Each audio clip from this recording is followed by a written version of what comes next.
আজকে এখানে আসছি ব্রিটিশ পার্লামেন্টের মেম্বারদেরকে বাংলাদেশের এই ইললিগ্যাল গভর্নমেন্টকে উৎখাত করার জন্য যে সংগ্রাম করছি তাতে সহযোগিতা করতে। এরা বাংলাদেশের কোনো আইন, দেশের কোনো সংবিধান, কোনো কিছু না মানিয়ে জোর দখল করেছে বাংলাদেশ। ইউনুস ক্রিমিনাল, একটা গুন্ডা এবং একটা কনভিক্টেড আসামি। এই আসামির সাথে যারা গিয়েছে তারা সবাই ক্রিমিনাল কাজ করেছে।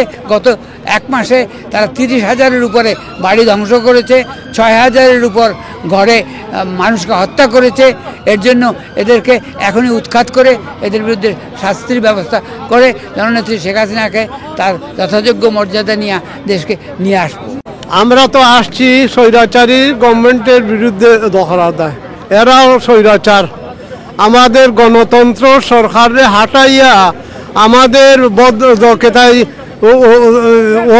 বিদেশির সাহায্যে তারা জান্টার মিলিয়া আলবদর, রাজাকার, মির্জাফর, বিশ্বাসঘাতক জান্টার মিলিয়া আমাদের গণতান্ত্রিক সরকারে আউট করে দিছে।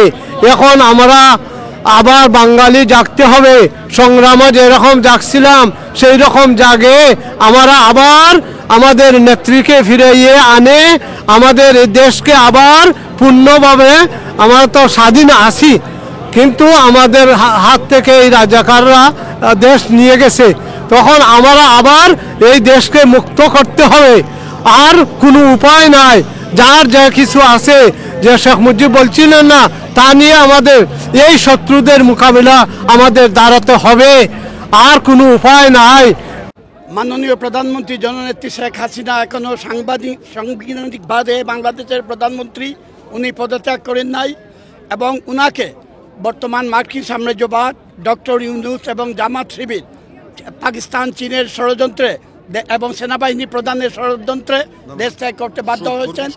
এখনও মাননীয় প্রধানমন্ত্রী, বাংলাদেশের প্রধানমন্ত্রী আজকে যুক্তরাজ্য আওয়ামী লীগের আজকের এই সমাবেশের উদ্দেশ্য হচ্ছে এক দফা এক দাবি, মাননীয় প্রধানমন্ত্রী জননেত্রী শেখ হাসিনাকে অতি সত্বর অচিরেই বাংলাদেশের জনগণের সহযোগিতায় আবারও প্রধানমন্ত্রী হিসাবে আমরা বাংলাদেশে প্রতিষ্ঠিত করব। আপনাদেরকে অসংখ্য ধন্যবাদ।